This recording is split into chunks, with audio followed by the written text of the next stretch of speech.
In this work, we introduce design co-optimization with reinforcement learning via a differentiable hardware proxy. Learning design control parameters to directly improve task performance can make the time-consuming hardware design more efficient, since it simultaneously learns to control the robot for task evaluation. Previous work has shown that RL is a class of method that can effectively find hardware design that improve the task performance. In this work, we formulate our co-optimization problem as a standard reinforcement learning problem. The goal of RL is to find the optimal parameters of a control policy that maximize its expected returns in an environment. In a co-optimization formulation, we assume that there is some design parameters phi in the environment that describe the design of a robot. Hence, in this formulation, we try to find the optimal parameters of both control and design to maximize the expected returns. Let's take a look at a concrete example of a 2D reaching task. Here, we have a reaching robot whose goal is to touch the red cup with its end effector. We want to optimize the link lengths L1 and L2 of this reacher as well as a control policy. In this example, the design parameters affect the behaviors of this robot by governing how joint space actions are converted to an action in the task space.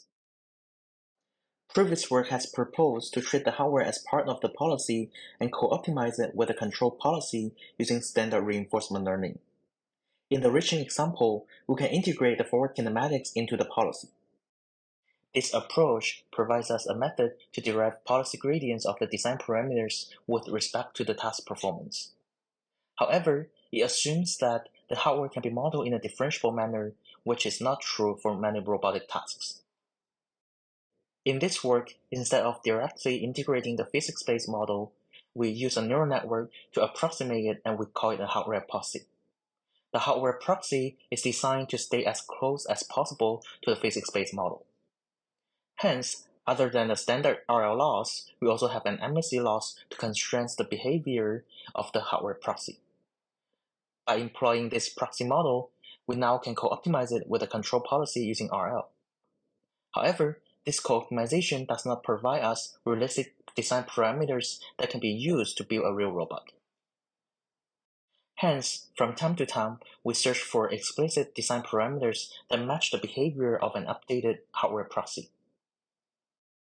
The final algorithm is an iterative training process. The first step is to improve the task performance of an agent while being close to a physics-based model. The second step is to extract explicit hardware parameters that is close to the hardware proxy. Now, if we take a closer look at the objective of the co-optimization step, it contains two components.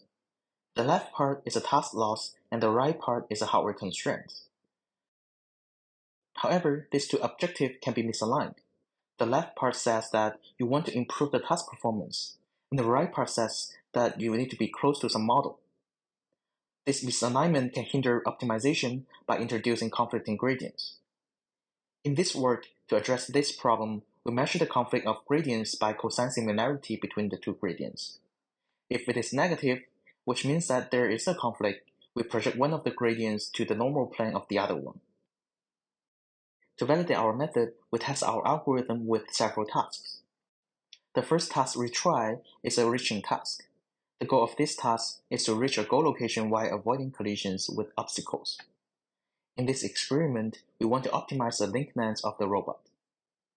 Our results show that the initial design of the robot cannot be used to train a policy to complete the task. Using MORPH for design and control optimization, the final design can touch the goal location without colliding with obstacles. In the next experiment, we test our algorithm on an object manipulation task. We ask the robot to grasp an object and press a button on this object. In this experiment, we optimize the link length and link placement angle of the robotic hand. The link lengths of the initial designs are too short, and hence it fails to complete the task.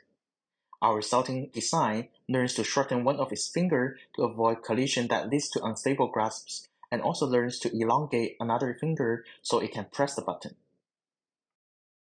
In the next experiment, we ask the robot to perform the same task, but with the larger objects, different geometry, and different button placement. Our results show that the final design learns to elongate its limbs to stably grasp the object and move one of them to press the mouse button. We also compare our results with a baseline transform to act that treats design parameters as part of its action space. While transform to act can learn design parameters that complete the reaching task, it fails to learn the manipulation task. This is due to its difficulty of discovering the distance reward of pressing a button. Finally, we also analyze the effect of the gradient projection in our framework. During training, we found that about 64% of the training steps have negative cosine similarity between two gradients. If we train our method without gradient projection, it is hard to make learning progress due to violating gradients. We also want to mention that an ongoing work of ours applied the same method to optimize the design parameters of an underactuated tentacle in the real world.